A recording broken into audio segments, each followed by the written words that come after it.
The story begins in the middle of chaos. A young cashier slams a register drawer shut, his hands trembling as he stares down an angry guest. "You don't talk to me like that. Do you know who I am?" The man shouts, his voice echoing through the polished lobby of the Grand Orion Hotel. The cashier swallows hard, his voice shaky but steady. "I don't care who you are, sir. You need to leave. Now." The air turns to ice. Guests freeze in place. Staff glance nervously at one another. A cashier telling a guest to leave? In a 5-star hotel? It's unheard of. Within seconds, the manager storms over. Her heels click sharply against the marble floor. She hisses through clenched teeth, dragging the cashier toward the back office. The young man has no idea. He's already been fired. But what no one in that lobby knows, what no one could imagine, is that just 2 guests away, a man is watching quietly. He doesn't look important, not in his simple clothes and scuffed shoes. But he is the one person in the building with more power than anyone else. Because he owns it. The Grand Orion is known as a jewel of the city. Its lobby smells of lilies and polished oak, a pianist's soft notes floating through the air. Guests glide in with luxury luggage and crisp suits, while employees rush silently in the background, carrying the true weight of the hotel on their shoulders. But beneath the chandeliers and scripted smiles, something is broken. The workers hide their exhaustion behind forced cheer. Mistakes are punished. Voices go unheard. The man in plain clothes sees it all. His name is Richard Lawson. He's the CEO and majority owner of the Grand Orion Empire. But hey, he isn't wearing the title. He's undercover. He notices a receptionist, Susan Carter, juggling 2 phones while greeting a line of guests. Her smile never fades, but her tired eyes betray her struggle. She's a single mother working double shifts to keep food on the table for her children. He sees a bellboy named Marcus Johnson pushing a cart stacked dangerously high with dirty trays. His shoes are worn thin. His back aches. But when he slows down, the floor manager snaps at him, her voice sharp enough to cut. "Keep moving. Guests don't want to see the mess." Marcus lowers his head and obeys. Richard feels his chest tighten. Numbers on a spreadsheet could never show this. These are the invisible people who keep his empire alive. And then, the incident with the cashier erupts. Jake Miller is young. His tie is crooked, his name tag worn. He looks like someone who has carried too much stress for too long. A wealthy guest throws a box of chocolates on his counter. "These expired? Give me a discount." Jake checks the box calmly. "No, sir. They're fresh. Delivered this morning." But the guest sneers, his voice dripping with contempt. "Don't lie. People like you don't know how to do their jobs. You're nothing. People like me keep this hotel running." And that's when Jake's breaking point snaps. "If you can't treat people with respect," he says, his voice shaking but strong, "then you can leave. Get out." Gasps ripple through the lobby. Within minutes, the manager Victoria Hayes storms in, dragging Jake into the office. Behind the glass, her voice slices through the air. "You embarrass this hotel in front of paying guests. You're finished. Fired. Clean out your locker." Richard watches Susan twist her hands nervously. Marcus glances with quiet sympathy. The staff are terrified to say anything. One of their own has just been sacrificed to protect the hotel's image. But Richard is watching, and is not just any guest. That evening, Richard sees Susan still clearing tables long after her shift should have ended. Her back aches, but she keeps moving. When he asks gently if she works late often, she just smiles weakly. "Always. I've got 2 kids at home. This job, it's all we've got." Later, in a service hallway, he crosses paths with Marcus. "You look tired today," Richard says. Marcus laughs nervously. "I'm always tired, but my family depends on me back home, so I just keep going." Every story Richard hears cuts deeper. These people are carrying the weight of a hotel that doesn't see them. The next morning, the whispers spread. Jake is gone. His locker is empty. The staff lower their voices, terrified that if they step out of line, they'll be next. Victoria struts across the lobby with her usual sharp smile. When Susan accidentally spills a glass of water, Victoria hisses coldly, "Do you want to join Jake? Mistakes like that cost us everything." Susan bows her head, shame washing over her. Richard's fists clench. His cover is slipping. And then The breaking point arrives. A wealthy investor storms into the lobby, screaming at Susan for a mistake she didn't make. She tries to calm him, but Victoria arrives and puts on a sugary smile, directed only at the investor. Behind his back, she glares at Susan like she's worthless. That's when Richard steps forward. His voice cuts through the chaos. Enough! The lobby falls silent. Every eye turns to him. Slowly, Richard reaches into his pocket. He pulls out a black card, embossed with the Orion insignia. The color drained from Victoria's face. She knows what it means. My name is Richard Lawson, he says, his voice steady and commanding. I own this hotel, and I've seen enough. Gasps echo across the marble floor. Susan's hand flies to her mouth. Marcus's eyes widen. Victoria stumbles back, stammering. Richard's voice sharpens. You fired a man for standing up to abuse. You humiliated your staff to protect guests who treat them like dirt. That isn't hospitality. That's cruelty. Effective immediately, you're done here. Victoria's mouth opens, then closes. She has no defense. She turns pale. Richard looks at Susan, then at Marcus. His voice softens. From today, things change. The people who carry this hotel will be seen, respected, and valued. No more fear. No more silence. Susan's eyes fill with tears. Marcus whispers, voice breaking. Thank you, sir. The next morning, Jake returns, not in uniform, but as Richard's guest. You stood up for dignity, Richard tells him. That's the kind of courage I want leading here. Your job is waiting, if you'll have it. Jake's eyes burn with gratitude. The staff look on with hope. For the first time in a long time, the Grand Orion feels alive again. But just as peace returns, a shadow falls. That night, Richard sits in his suite, staring out at the glittering city skyline. His phone buzzes. A single message appears. You don't know the half of it. Meet me. Midnight. Parking garage, level 3. Richard's heart tightens. If what is uncovered was just the surface, what lies beneath could be far more dangerous. The story isn't over. True leadership isn't about power or prestige. It's about listening to the unheard, seeing the unseen, and protecting the people who give their all, even when no one is watching. Those who forget that truth may rise quickly, but they will fall just as fast. Midnight. The Grand Orion's parking garage echoes with a low hum of fluorescent lights and the distant whine of a car engine starting on a lower level. Richard Lawson stands by a concrete pillar, his breath visible in the cold night air. He checks his watch, 11:58. Then he sees a shadow approach. It's Jake Miller, the cashier who only yesterday lost his job and then got it back. His face is tense, eyes darting nervously. Jake slips a folded piece of paper into Richard's hand without a word. On it, numbers, dates, and names. Richard frowns. What's this? Jake whispers, glancing around. Proof. They've been covering things up, and if you don't stop it, someone else is going to get hurt.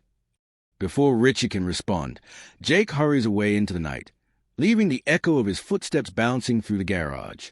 The CEO stays at the paper in his hand, realizing that firing Victoria Hayes was just scratching the surface. The rot goes deeper. The next morning, the Grand Orion lobby glows as always.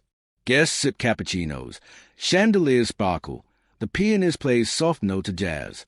On the surface, everything seems perfect again. But Richard knows better. The paper from Jake lists irregular payroll deductions, missing maintenance reports, and something more alarming, guest complaints that were never filed officially. Complaints involving harassment, theft, and even safety violations. Someone has been burying problems, and they've been doing it for a long time. Richard doesn't storm in with accusations. That's not his way. He watches. He listens. He notices Susan Carter, the single-mother receptionist, glancing nervously at the office door where Victoria once reigned. Her replacement, Susan whispers to a coworker, is supposed to arrive today. Richard leans in slightly. A new manager? Already? That fast? By noon, he sees him, Greg Stanton. Mid-40s, slick suit, hair slicked back even more. He walks into the lobby like he owns it, shaking hands with investors, smirking at the staff. The staff straighten their uniforms. Fear spreads again. Greg doesn't have to shout. His presence alone radiates authority. Richard watches closely. Greg wastes no time. Within an hour, he's cornered Marcus Johnson, the young bellboy. Why is this hallway a mess? You call this service. Greg's tone is low, but sharp as a knife. Marcus mutters, "Sorry, sir. I'll." Don't be sorry. Be better, or you won't last here. Richard's jaw tightens. It's Victoria all over again. Different face, same cruelty. But Greg isn't just cruel. He's careful, smooth. He smiles at guests, shakes hands with VIPs, and whispers orders to staff just out of earshot of customers. To the outside world, he looks like the perfect leader. Behind the curtain, he rules with fear. That night, Richard sits in his suite, going over the documents Jake gave him. Payroll discrepancies, missing money, records of staff who were written up unfairly, then quietly let go. And then one note catches his eye. A name, Marcus Johnson. Richard reads, reported faulty elevator cable last month. Complaint suppressed. Manager's note, do not escalate. Richard's stomach drops. The elevator? Suppressed? If Marcus was ignored, guests' lives could be in danger. The next day, Richard decides to test it. He steps into the server's elevator, Marcus pushing the cart beside him. The elevator jerks halfway up. Metal groans. Marcus stiffens. There it is. Marcus mutters under his breath. I told him it wasn't safe. Richard keeps his face neutral. Who would you tell? Victoria and Greg. Both times, they said it wasn't my concern. Just do my job. The elevator shudders before finally reaching the floor. Richard feels cold all over. His hotel, his responsibility, and the people supposed protect it? They've been covering it up. That evening, Richard attends a staff briefing. Greg stands at the front, arms folded, voice smooth. We're tightening standards, Greg says. Sloppiness will not be tolerated. Guests come first. Always. Staff complaints, personal issues, safety nonsense. Leave that at home. Richard watches Susan glance nervously at Marcus. Neither dares to speak. Jake stands near the back, jaw clenched. He knows what's happening, but he knows speaking up could get him fired again. Richard's blood boils. This is more than neglect. It's corruption. Later that night, Richard summons Jake privately. You gave me this, Richard says, holding the folded paper. Where did you get it? Jake hesitates. From the office. I shouldn't have, but I couldn't watch them keep doing this. Why didn't you tell anyone? Jake looks at him bitterly. Who would listen? Every time someone speaks up, they're gone. Just like that. Richard nods slowly. He knows Jake's right. For the staff, the system is rigged. And now it's up to him to unrig it. The following morning, Richard calls an emergency meeting. But this time, it isn't just staff. It's the investors. The people Greg thought he had wrapped around his finger. The lobby fills with suits and polished shoes. Cameras flash. Greg smiles confidently, believing it's a stage, until Richard steps forward. Ladies and gentlemen, Richard begins, his voice echoing through the hall. My name is Richard Lawson, and I've uncovered something you need to know. The room goes silent. Richard lays down the evidence, Jake's notes, the suppressed complaints, the safety violations. Gasps ripple through the crowd. Greg laughs nervously. This is nonsense, fabricated by a disgruntled employee. But then Richard looks toward Marcus. Tell him what you saw. Marcus's voice trembles, but he speaks. The elevator. I reported it. Twice. They ignored it. Susan steps forward next. Payroll deductions. I lost half a paycheck last month. They told me it was a system error. It never came back. One by one, staff members begin to speak. Whispers turning into voices. Voices turning into a chorus. Greg's smile fades. He's cornered. Richard's voice rises. This hotel is built on the backs of these people, and you use fear to silence them. That ends today. Effective immediately. You are done here, Greg. Greg's face twists with rage. He tries to protest, but the investors turn cold. Security steps in. Within moments, Greg is escorted out of the building. The staff watch in stunned silence. Then, slowly, hope begins to spread again. Richard turns to the workers. His voice softens. Susan, you'll be compensated fully. Marcus, you're promoted to safety supervisor. You are the only one looking out for the guests. And Jake, Richard pauses, smiling. You'll be working with me directly. I need someone with courage and integrity at my side. Jake's eyes widen. Me? But I'm just... You're not just anything, Richard interrupts. You're proof that integrity matters. And I want this hotel led by people who believe in it. Tears well in Susan's eyes. Marcus smiles for the first time in weeks. For the first time in years, the Grand Orion feels alive again. But just as the light returns, Richard's phone buzzes once more. A new message. You think you cut off the head, but the body is still alive. Check the accounts. Follow the money, or the whole Orion Empire will fall. Richard's chest tightens. Because if what he just uncovered was only about one hotel manager, what if the corruption ran through the entire empire? The battle at the Grand Orion may be won, but the war has only begun. Corruption doesn't start with grand conspiracies. It starts in whispers, in small injustices ignored. One cut corner, one silenced voice, one problem pushed aside. True leadership isn't about standing tall when it's easy. It's about standing firm when everyone else is afraid.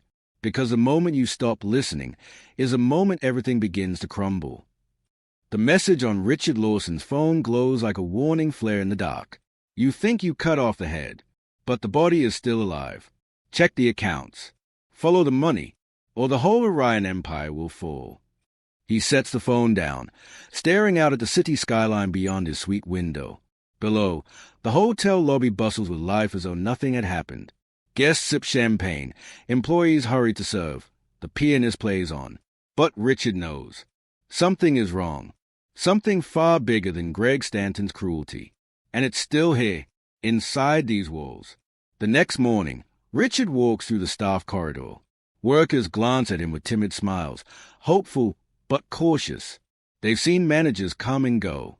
Promises made, promises broken. Susan Carter, the receptionist, pulls him aside quietly. Her voice trembles. Mr. Lawson, I need to show you something. She leads him to the break room, where she pulls out a crumpled envelope. Inside are 3 pay stubs. Each is missing money, hundreds of dollars, unexplained deductions. It's not just me, Susan whispers. Half of us have been shorted. Every time we ask, they say it's system errors. But the money never comes back. Richard studies the stubs. He remembers the message. Follow the money. His jaw tightens. Who handles payroll? Susan swallows hard. Mr. Daniels, the accountant. But nobody ever sees him. He works in the basement office. Locked doors. Always locked. That night, Richard goes to the basement himself. The air is colder here, heavy with the hum of machinery. He finds the office door, metal, windowless, with a keypad lock. Through the crack beneath the door, he sees light. Someone's inside. He knocks. Silence. Then the faint scrape of a chair. The light clicks off. Whoever is in there doesn't want to be found. The next day, Richard pulls Jake Miller aside. The young cashier-turned-assistant looks uneasy. Jake, I need you to get me into Daniel's office. You worked here longer than most. You must know something. Jake hesitates, then nods. There's a back door.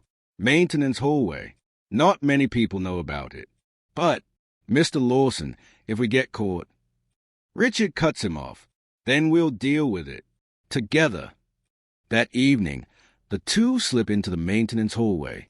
The hum of the air ducts covers their footsteps. Jake leads Richard to a narrow door, half hidden behind stacked supply boxes. It creaks open.